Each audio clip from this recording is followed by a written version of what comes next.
ప్రచార సాహిత్య ప్రవీణ విమర్శన భూషణ శ్రీ గుమ్మలూరు సత్యనారాయణ గారి నా సహస్రమాస జీవిత యాత్ర చరిత్రలో 39వ భాగం 19/6/20.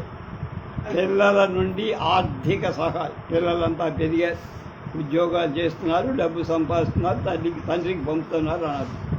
నాకింకా ఆకాశవాణి జీతం రాదు. అక్టోబర్లో నా కుమారుడు పంపిన $50 $370 వచ్చాయి.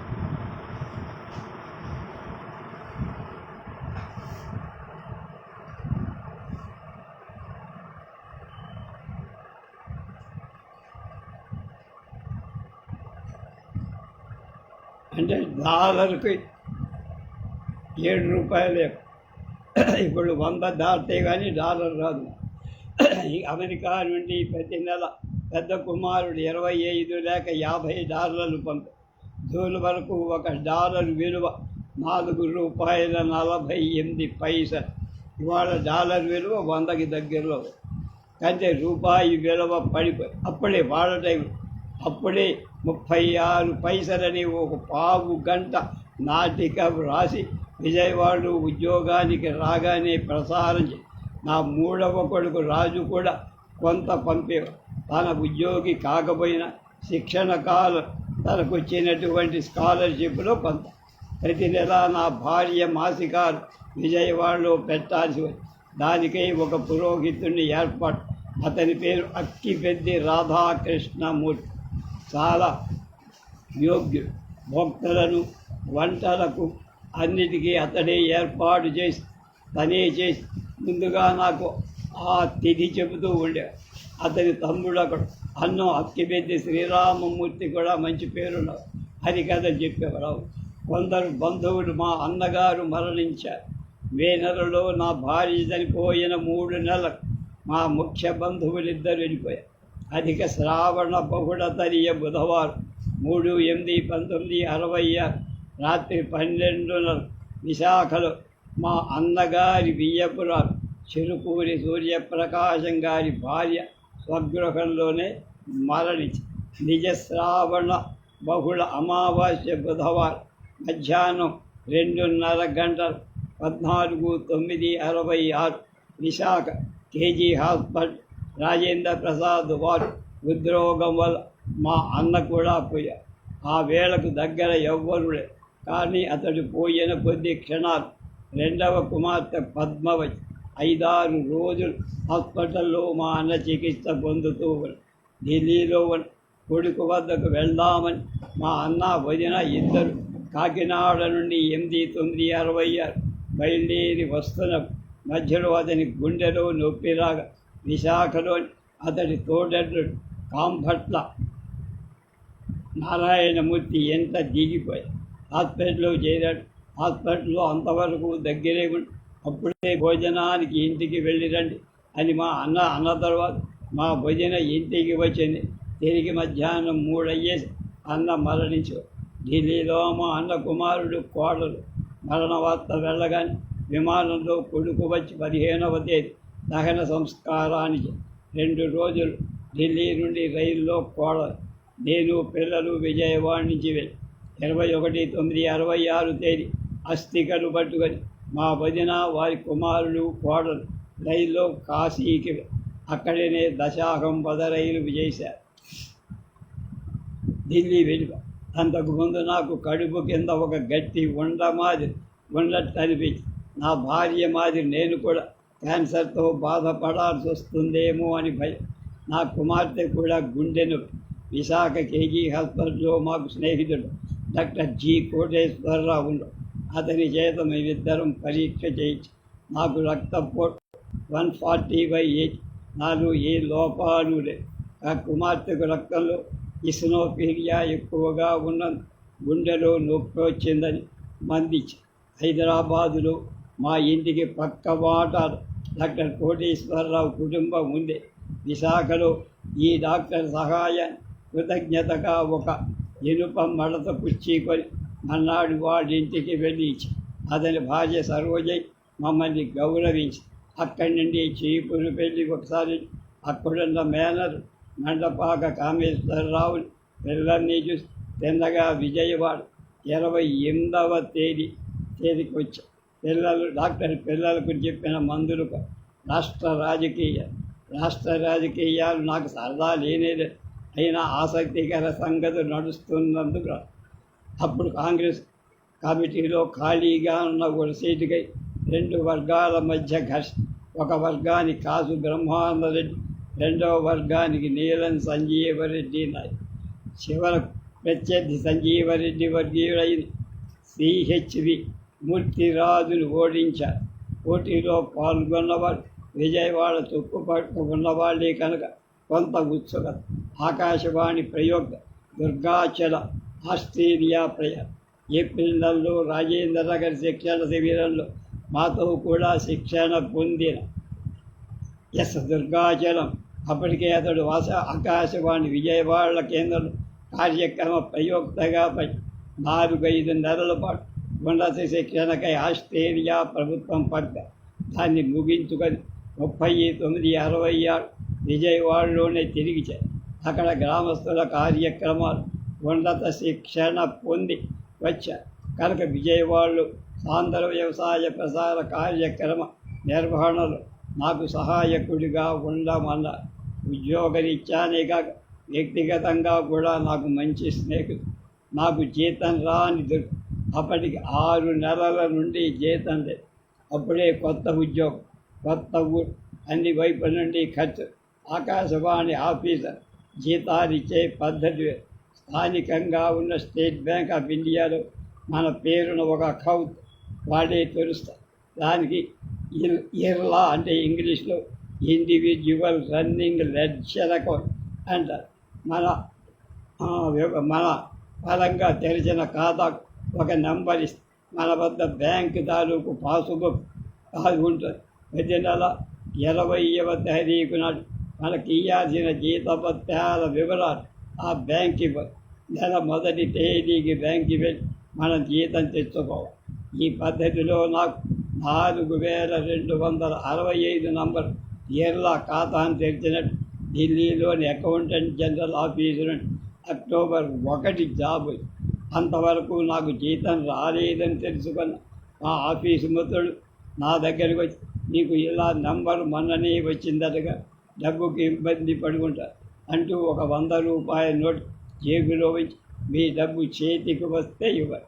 ఆయాచిత సహాయానికి చాలా కుమార్తెకు తరచుగా గుండె నొప్పి.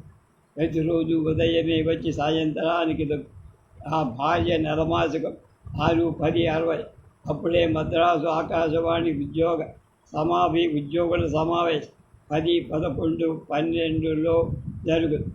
దానికి వెళ్ళాల్సి అది పై నుండి తాకి ఈ లోపుగా నెల జరగాల్సిన కర్షక సదస్సు గుంటూరు దగ్గర తాడికొండలో చెయ్యాలి. ఆ నెలలోనే 8, 9 తేదీలు ప్రసారం కావాలి కనుక సదస్సును జరిపి దాని టేపులను ఆఫీసులో ఇంట్లో మాసికం పెట్టి, అమ్మాయికి ఒంట్లో బాగా లేకపోయినా 2 పిల్లల మెద్రాసు వెళ్ళి శ్రీనగర్లో ఉన్న మా బంధువు టీవీకే శాస్త్రి తాత బాబంట వాళ్ళ ఇంట్లో లోగడ మద్రాసులో మేము 10 ఏళ్ళు. అక్కడే మా అమ్మాయి కూడా. మేముండేది కూడా శ్రీనగర్. అంచేత అప్పుడు మేము ఉండిన ఇల్లు, బజారు, పార్క్ స్థలాలు పిల్లలకు అక్కడుంటే శివ విష్ణు దేవాలయాన్ని చూశా. అక్కడ నా చిన్నాడు ఆలయంలోని నందిని ముట్టుబడి దేవతా విగ్రహాలకు ఎదురుగా నిలబడి నమస్కరిస్తూ మా అమ్మ బతికి రావాలని వాడు చేస్తున్న ప్రతి చిన్న విషయం నన్ను కదిలి చేస్తూ మద్రాసు సభల నుండి తిరిగి వచ్చిన ఉదయమే దినపత్రికలో హైదరాబాద్ కాజీపేట ఎక్స్ప్రెస్ ఒక గూడ్స్ బండికి కట్టేసరి వద్ద గుద్దుకొన్న 10 మంది చనిపోయారు. కానీ అంతకుముందే హైదరాబాదు వెళ్ళి 12వ తేదీ బెల్లంపల్లికి వెళ్తున్నాను. నా కుమారుడు రాజురాజు సరిగ్గా తిరుగుదల ఈ రైలు ప్రమాదం ఎలా ఉన్నాడు అని ఆందోళన. బెల్లంపల్లికి టెలిగ్రామ్ 17వ తేదీ వరకు ఎటువంటి కబురు రాదు. నా మనసు అనేక విధాల బాధ. చివరకు ఆ రోజే పోస్టులో క్షేమంగా ఉన్నట్టు వద్దనుంటారు. అనుకోకుండా ఒకరోజు ముందుగా బెల్లంపల్లికి తిరిగి వచ్చాను. రైలు ప్రమాదం జరిగినాడు. తను బెల్లంపల్లిలోనే ఒంట్లో ఉన్నది కులాసాయి పురోగమిస్తున్న పంట సీమ. ఇలాంటి పరిస్థితిలో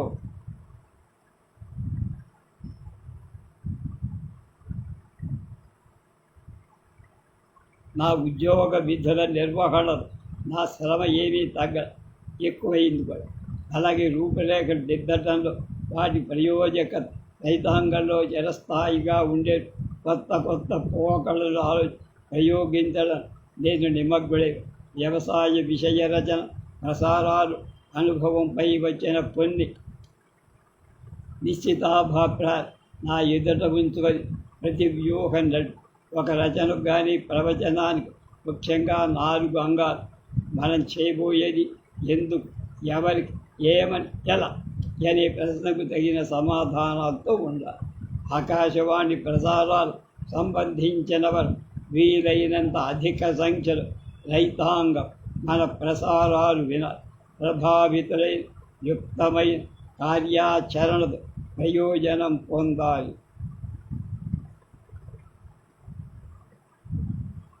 రైతాంగంలో చాలామందికి చదువు రాదని, మూఢనమ్మకాలను ఇంకా వదలలేరని భావించడంలో మనం తప్పు చేసినట్టు. వారు ప్రకృతి శక్తులతో పోరాడి పంటలు పండించే శక్తి సంపన్నులని మర్చిపోకు. తమ స్థాయిలలో ఉన్న రైతాంగానికి ఇతర గ్రామస్తుల స్త్రీల గ్రామాలలో వారికి పంట పొలాలు ఉద్యోగరీత్యా పట్టణాలను పాతుకుపోయి ఉన్నవాడు పిల్లల పెద్ద వారు వీరు అనే భేదం లేక ఆంధ్రావనిలోని అన్ని రకాల ప్రజానిక ప్రత్యేకంగా సర్కారు కోస్తా జిల్లాల వారు నా వ్యవసాయ కార్యక్రమాలు వినేట్లు తగిన ఆసక్తి కలిగించటాన్ని చాలా భ్రమించారు. ఏ కొత్త విధానం ఆలోచించినా అది ఎంతవరకు వారికి ఉపయోగపడుతుంది అది నేనే ప్రశ్నించుకునేవారు. ఈ విధంగా ఆలోచనతో కొత్త ప్రసార శిల్ప రీతులు ప్రారంభించి పొలంపై ఈ లక్ష్యాన్ని దృష్టిలో పెట్టుకొని మాకు ప్రతిరోజు కేటాయించిన గంట అంటే 60 నిమిషాల ప్రసారాన్ని 3 సమయాలకు మార్చారు. అయితే ఈ మార్పు 2 ఏళ్ల నాటికి కానీ రాదా. ఎందుకంటే అది వరకే ఇతర కార్యక్రమాలు వాటి వినియోగించి అది కాక నేను కోరిన సమయాలు వార్తా ప్రసారాలకు ముందు కానీ తర్వాత కానీ ఇవ్వము. ఎందుకంటే వార్తలు అందరికీ కావాలి కదా. ఆ అవకాశం తీసుకొని అయినా మా వ్యవసాయ విషయాలు వింటారని ఉద్దేశం. పంట సీమలకు అరగంట పోగా మిగిలిన 30 నిమిషాలు 2 విడతల్లో ఉదయమే 10 నిమిషాలు పొలం పేరిట 20-10-68 నాడు ప్రారంభమయ్యాయి. కొత్త కార్యక్రమాలు ప్రారంభించే వాటికి ముందుగా ఒక సంకేత ధ్వని అంటే సిగ్నేచర్ ట్యూన్ పొలం పంటకు సంకేతంగా మొదటి పంట సీమలు ప్రారంభంలోంచే పంటాలు పడినట్టు అన్నం బహుకుర్వేద అని తైత్తిరీయ ఉపనిషద్ వాక్యాన్ని వీరు పలికించారు. ఈ వీణానాదం వెంటనే విన్న చిన్న వాక్యాన్ని నేను పలికాను. ఈ 2 కలిసి 5 సెకండ్లకు మించి ఆహారాన్ని ఎక్కువగా వృద్ధి చేయండి అనే భావం ఈ ఉపనిషద్ వాక్యంలో ఇంగ్లీష్లో గ్రో మోర్ ఫుడ్ అనే పదానికి దిశడు. ఈ పొలం పనుల కార్యక్రమాలు ఆ రోజునాలో త్వరలో కానీ పెరుగుతూ ఉన్న పంట చేర పొలాలు కానీ వెయ్యాల్సిన తక్షణ కృషి రైతాంగాన్ని కాస్త ముందుగా జ్ఞాపకం చెయ్యడము చెప్పడము లేదు. జిల్లాల నుండి వ్యవసాయ విస్తరణాధికారులు పంపే సమాచారాన్ని వినియోగించి ఫలానా గ్రామంలో ఫలానా రైతు పండిస్తూ ఉన్న మంచి పంటగా మంచి పనిగా మీరు చూడండి అనిగా ఫలానా గ్రామంలో ఒకనొక రైతు పండించే పైరుకు లేక అఖండంలో ఒక చీడ ఆ ఖండంలో ఒక చీడ లేదా పురుగులను ఆశించి పంటను నాశించి కనుక వెంటనే ఒక్కరు కానీ సరిష్టిగా రైతాంగం అందరూ వెళ్ళి ఫలానా మందుని కానీ చల్లి పంటను కాపాడుకో అని కానీ చేయాల్సిన తక్షణ ఉద్యోగరీక్ష హెచ్చరిక కార్యక్రమం కనుక ఇది కేవలం తక్షణ కర్తవ్యాన్ని గుర్తు చేసే కాదు. ఇందులో ప్రత్యేకంగా వాళ్ళని వాళ్ళ పంటను వాళ్ళ గ్రామాన్ని బాధిస్తున్న ఉపహరిస్తున్న మా ప్రసార కార్యక్రమాలు రైతాంగం భాగస్వామ్యమైందనే సద్భావం వారిలో అయితే వెలుగు కళని చీకటి కూడా ఉంది. దీనికి ఉదయమే మాదుకండి సోది అంటూ కొందరు నగరవాసులు మాకు వారికి వెంటనే వ్యవసాయ విషయం మాకెందుకని మీరు భావించటం పర్వ. రైతు పండిస్తే కదా మీరు నేను కంచంలో ఏదైనా తినేది. అక్కడ మీరైతే ఏం చెయ్యాలో ఏం చేస్తున్నాడు తరచుగా మీరు తెలుసుకుంటూ ఉంటే మీ సహాయ రైతులకు మీరే పంపరు. నిర్ణయించుకున్న కౌలు ప్రకారం ఏడాదికి కొన్ని బస్తాల వడ్లు కొంత రొక్కము మీ కథలు ఇస్తుంటే చాలు అనే ముభావన కొన్నాళ్లకు మీ పొలాలు సరిగ్గా ఎక్కడున్నాయో ఏమున్నాయో అని కూడా పట్టించుకొని వాళ్ళు అవుతారు అని సమాధాని ప్రశ్న జవాబు శీర్షికలో ఉద్యోగాలు ఇంట్లో ఉండే ఉదయమే కదా కనుక అది కూడా సారవంతం పొలం పనులు కార్యక్రమంలో ఆకర్షించింది. పసిడి పంటల గురించి రేపు